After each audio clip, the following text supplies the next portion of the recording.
Hey everyone, welcome back to the Living in Maryland channel where we discuss all things living here in the great state of Maryland. And today just wanted to give you a quick update on what our local real estate market is looking like. So we are now in the beginning of April. We are in the full swing of our spring Central Maryland real estate market, and it's been picking up, it's been heating up, and I just want to let everyone know kind of what we're seeing here. So the market continues to be a little confusing. And why do I say that? So we're seeing a couple different things in the market. We are seeing, especially in the last 4 to 6 weeks, we are seeing a significant uptick in multiple offers again. So, thought that this was going to be behind us, but it's back. So I've been seeing on the high end, I've been seeing 10, 15, 20 on a couple properties, multiple offers first weekend.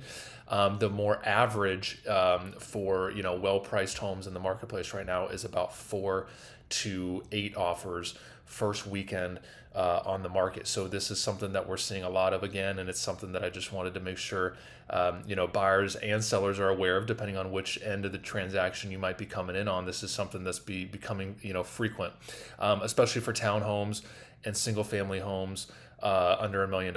So, we're seeing certain pockets of the market, maybe depending on the price point, certain condos or higher price properties, maybe sitting a little bit. And of course, if a property is overpriced in any way, we're still seeing certain properties sit on the market for 30, 60 days, although that's becoming a little more rare in the last month or two. So it's been interesting to see this happen. It wasn't really fully expected it, because as we were making our way through 2025, and certainly in the first couple months here of 2026, things were felt kind of stagnant. Things were a little slow. We weren't seeing a lot of multiple offers first weekend on the market, but it is something that has become pretty noticeable here in the last month or so. So if you are thinking about stepping in the marketplace, this is something you want to be aware of. Also, mortgage rates. We are looking at national average of 6.5% right now for your typical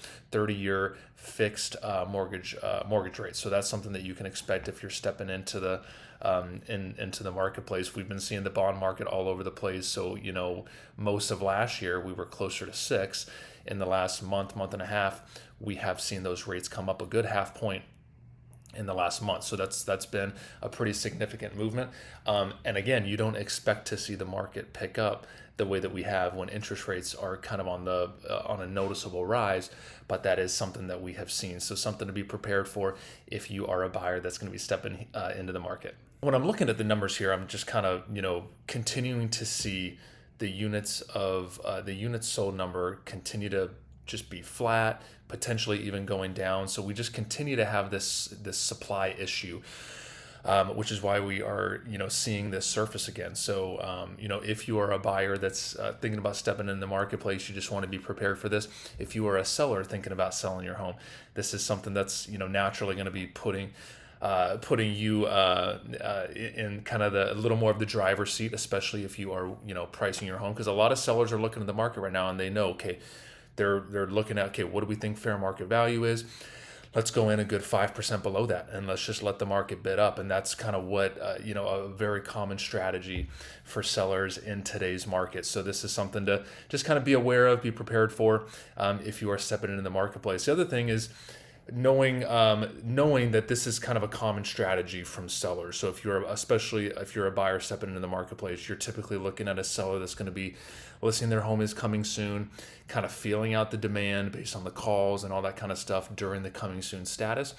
It's very common to see a home go active on the market on a Thursday, kind of ramping into the weekend, maybe doing an open house or two, and just kind of really ramping up all the demand and the interest for the property. And then usually they're looking at, once an offer comes in, communicating a deadline, whether that's for an offer deadline, whether that's sometime on Sunday, possibly even Monday or Tuesday, depending on how much demand there is and how much they want to, just make sure that they are able to, allow as many people to see the home and write on the home as possible. So that's something to expect, going active on a Thursday, ramping into the weekend, and then an offer deadline sometime on Sunday or Monday. Now, I've been looking at some homes and I'm thinking to myself, because I'm seeing offer deadlines while homes are still in coming soon status. So so realtors and sellers are, I mean, they've already picked up on this, right? And I was thinking to myself, I'm like, that's a little like arrogant or almost, right? Like you're setting a deadline before you even go on the market. So this is just, one more reason to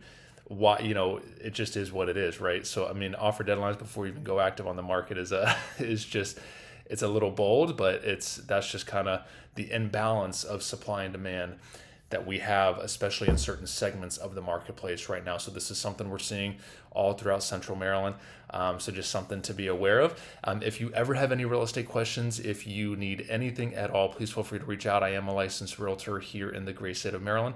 Thank you so much for watching, and we will see you at the next video.